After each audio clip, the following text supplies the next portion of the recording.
See, nobody is going to give us this information. They have us standing around sometime and pointing at the brothers and saying, yeah, that's them over there, they ain't no good, they doing this and that and the other, and it's all negative. And they have us thinking that the black man is going to die and we going to live on. But that's not how it's going to go. There is still one monolith in the black community, and that's that it still takes a man and a woman to make a baby. So if the black man dies, we all die. And I don't want to die. I want to live. I want my children and my grandchildren and whatever else is coming after Shahrazad, I want that to live. But we are not on the path of life. We're on the path of destruction. Learning how to get along has to be taught by force. Slavery was taught by force. We didn't volunteer for that. They made us do that. They forced us to do that. And that's how we're going to have to learn how to reunify. It's going to have to be done by force. We're going to have to make ourselves try to deal with each other. Yeah, and that's very difficult, and it certainly takes a great deal of self-control and love for your nation at large. It's the greatest form of unselfishness. Now, I don't go around advocating that people that hate each other stay together. That's not what I'm saying. That's different.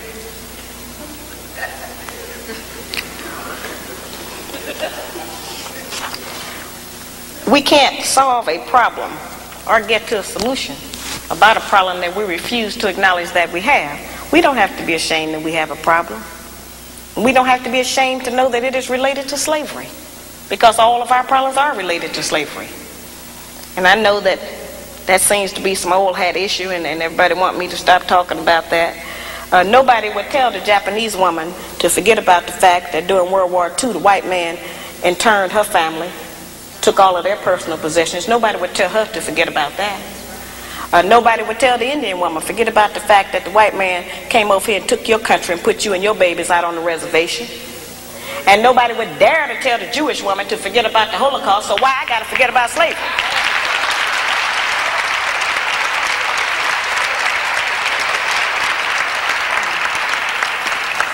See, the Japanese and the Indian and the Jewish woman got behind their men, and they had some very terrible histories also.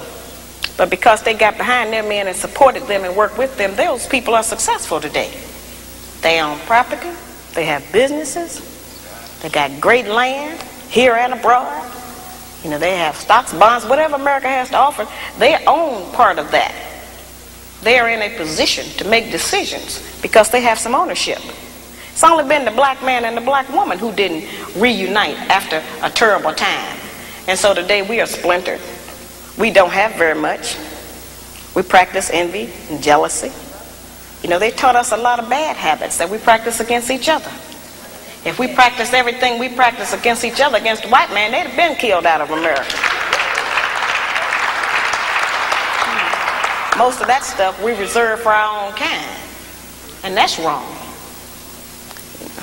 We have had that rumor that we are the backbone of the black nation because it has served to make us think we were better than the black man.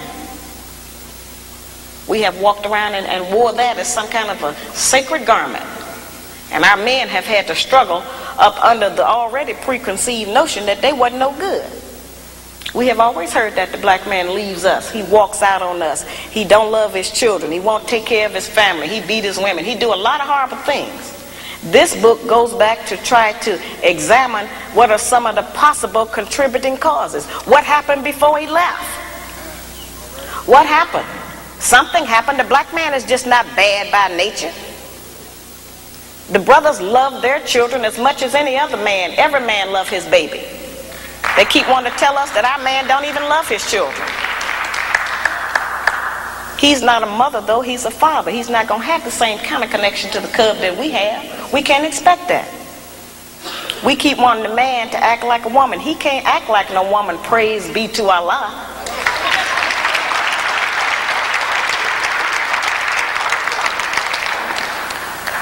I wrote the book so that the brothers would understand what's going on, because most of what we charge them with is that he can't, quote, handle us. He can't handle me. They haven't known what they were handling. They didn't have that information. The book is really a book that puts the black man on point, because it tells him what he has allowed to happen to his woman and his children. And he can never again say he didn't know what was going on, because I have told him. See, it's never been an issue about whether or not the book is true or not, brother. The issue has been that I was not supposed to tell. But that's the missing information.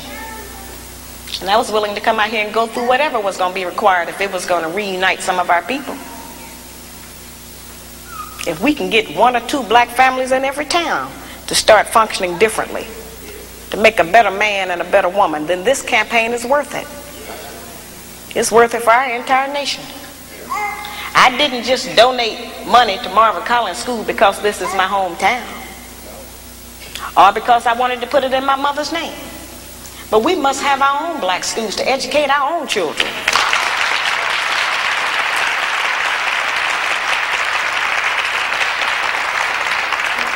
We have to educate our own children. If it's in a closet, I would rather support them to have my own kind, trying to teach my own kind, than sending them out there into the white people's school and let them tell them all kind of nonsense that they want to.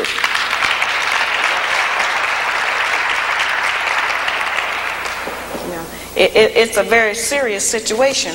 Let us take a look at what we as black women have produced while we were allegedly backboning the black nation. 1 in every 4 black males between the age of 20 and 29 is in prison, on parole, been arrested, or had some bump with the law. Over 50% of our prison population is black, male, growing, and female. We have more black men in prison than in college. 6 out of every 10 black men between the ages of 15 and 44 are unemployed, in jail, got some disease, homosexual, on drugs. 73% of all the black men in prison were raised by a single black woman in a home with no man. 80% of that 73% suffered child abuse in the home, victimized by the mother. 1/3 of our children drop out of school before they graduate. Over 60% of our households are headed by black women who are single, divorced, separated, or widowed. Yeah, we got a serious problem. And only God knows how many of our black babies we have killed through abortion. I don't think that's something I think that's something the black man will never understand, how we kill that life in our womb because we decide we don't feel like taking care of it. It's too much of a hassle. Or we change our mind about how we feel about the man. So we have been in a very, very powerful position. We can make heaven or hell for the man, and we can decide who's going to live and die. That is a great woman, I agree. But we are in a very prestigious position. We are the wives of man who was the first man that God chose to be on the earth. That's a very great position. The most valued and the strongest man on the earth that everybody's trying to use for something. He's the most durable. He's the most persistent. He's the most determined. The black man is not wrong because he does not do what white America wants him to do.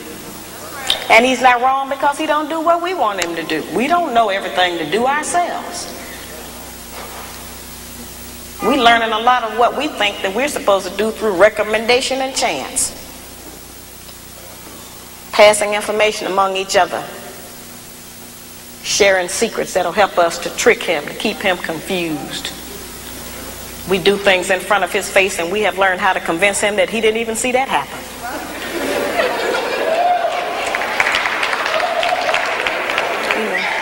Just serious situations. This is the first platform the black man has ever had to air his grievances about the black woman, because nobody would ever listen to him. They listen to us. And we have had many complaints. Many of them may be true, but they have complaints against us too. They've just been too cool to deal with it like that. And then God sent Sister Shahrazad and said, we're going to deal with it now. History can't be complete without dealing with it. We cannot let the history live and die and record that we were all right and they were all wrong, because that's just not the way it is. We are good people, but we are both going to be a good people. And I hear